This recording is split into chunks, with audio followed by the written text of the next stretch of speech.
What's up, Taiwan? Good evening. I'm Ethan Liu with 10 minutes of news from here in Taiwan and around the world.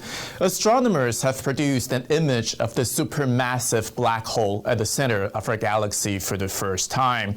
It's called Sagittarius A star, and it's 4 million times the mass of our sun. As James Chater reports, Taiwanese Research Institute Academia Sinica was a key part of the team that produced the landmark picture.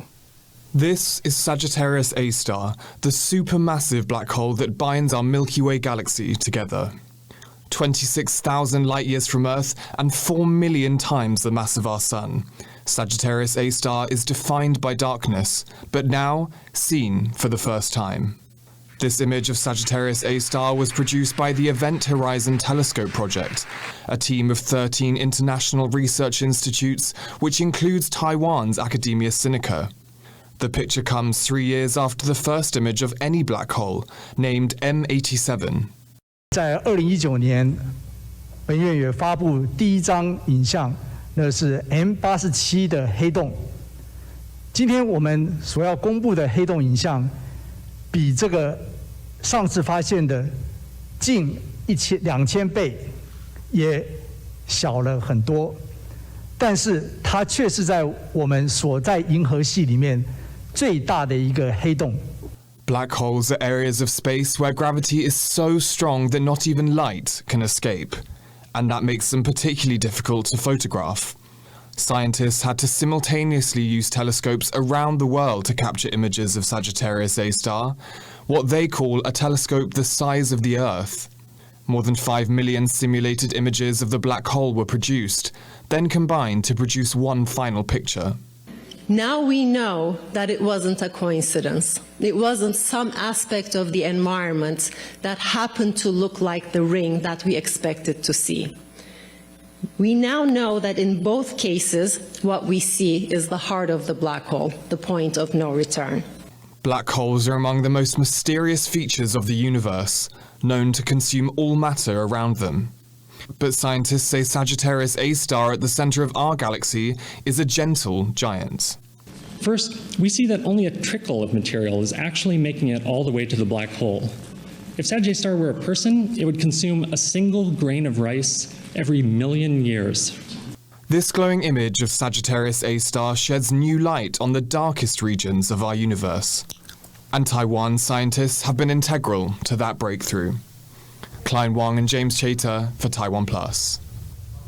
Taiwan may not hit the government's 4% economic growth forecast for the year. That's the latest from the head of the country's central bank. 认为国内的 GDP 保持有没有下修的余地啊？下半年有可能哦。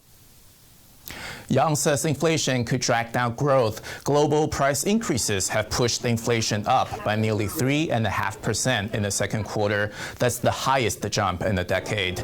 The central bank governor acknowledged that it's still lower than many parts of the world, but he warned that Taiwan may have to resort to increasing interest rates to bring inflation under control. New satellite images have emerged from China showing a mock-up version of a Taiwanese base. The information was released by the U.S. Naval Institute. Analysts say the model resembles a strategic port in Taiwan's northeast township of Suao. It's a key access point for maritime supplies in the event of war. The U.S. Naval Institute's new site also revealed pictures of structures that look like U.S. warships in the Xinjiang desert. They're believed to have been used for weapons target practice. Some of those models have disappeared since the images have come out. European Union leaders say they want the bloc to become a bigger actor in Asia and to work together with like-minded partners on China. The Indo-Pacific is a thriving region. It is also a theater of tensions. Take the situation in the East and South China Sea or the constant threat of the DPRK. As we discussed, Prime Minister Kishida Deaflympians, the European Union wants to take a more active role in the Indo-Pacific. At a summit in Tokyo, EU and Japanese leaders agreed to cooperate in fields including climate change, digital technologies, and support for Ukraine. They pledged to work more closely on political and security matters, including areas such as Hong Kong and Xinjiang. In the written statement, they emphasized, quote, the importance of peace and stability across the Taiwan Strait, and said they encourage the peaceful resolution of cross-strait issues. Taiwan has congratulated Ferdinand Marcos Jr. on winning the presidential election in the Philippines. Unofficial results show the son of a former dictator secured more than double the votes of his nearest rival. But Marcos Jr.'s victory sparked protests from Filipinos fearful that his presidency may return the country to its authoritarian past. Taiwan joins the United States and China in congratulating Marcos on his apparent landslide victory. On Thursday, U.S. President Joe Biden had a short phone call with the presumptive president. Overseas Filipinos were eligible to vote by postal ballot, including the more than 150,000 who live in Taiwan, mostly in the northern cities of Taoyuan and Hsinchu. Taiwan tennis players He Qiumei and Lin Jiawen won gold in the women's doubles finals at the Summer Deaflympics in Brazil on Thursday. It brings Taiwan's medal count to 14 at the world competition for the hard of hearing. Ken Ning has the details. It's not often a 60-year-old wins a gold medal at an international sporting event. But that's exactly what veteran tennis player He Qiumei managed to do with her doubles partner Lin Jiawen at the Deaflympics.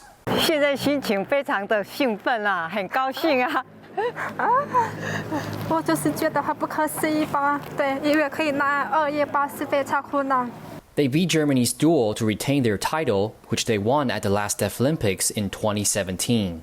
20-year-old Lin's campaign for medals this year at the Games in Brazil is far from over. 因为明天还要打个核酸，是非常硬的比赛，所以我今天一定要睡饱。 Lin is vying for 3 gold medals, hoping to break her own record for 2 at the last Deaflympics. So far, Taiwan has bagged 2 gold, 5 silver, and 7 bronze, despite 21 team members testing positive for COVID-19. As in most international sporting events, Taiwan is participating under the name Chinese Taipei due to pressure from China, which sees Taiwan as part of its own territory despite the fact that it's ruled separately. Organizers did something you won't see at the Olympics. They played Taiwan's official national anthem when Taiwanese athletes won gold. Usually, events like the Olympics play Taiwan's flag song instead of national anthem for fear of angering China. But the Chinese team wasn't there to hear it. They bowed out of this year's Deaflympics due to the pandemic. Ukrainian athletes are dominating this year's games despite the conflict in their home country. They're top of the table with a record 116 medals, capturing more than double the number of medals for runner-up team USA. Asnaya Zhou and Ken Ning for TaiwanPlus. Taiwan's cabinet is proposing a $1 billion plan to promote the country's native languages. It's hoping to preserve the spoken and signed languages used by ethnic groups in Taiwan, many of which are at risk of disappearing. Funding will go to projects like building linguistic databases, standardizing writing systems, and expanding teaching resources. But the cabinet says it also wants to continue promoting English proficiency in order to boost Taiwan's competitiveness. An injured owl found in a university basement in southern Taiwan is on its way to recovery. Shoushan Zoo in Kaohsiung took charge of the young collared Scopes owl in March after it was found with a broken wing. They reset the bone with 2 pins. A video posted on Facebook on Friday showed a follow-up surgery to remove the pins. The owl was seen looking groggy as the anesthetic wore off. If all goes well, the team hopes to return the owl to the wild in the near future. Thank you for watching What's Up Taiwan. Remember to download the TaiwanPlus app for more stories from Taiwan and around the world. And finally today, we'll leave you with images of the final rehearsal for the Platinum Jubilee celebration, celebrating 70 years of Queen Elizabeth's reign. I'm Ethan Liu. Take care, and I'll see you next time.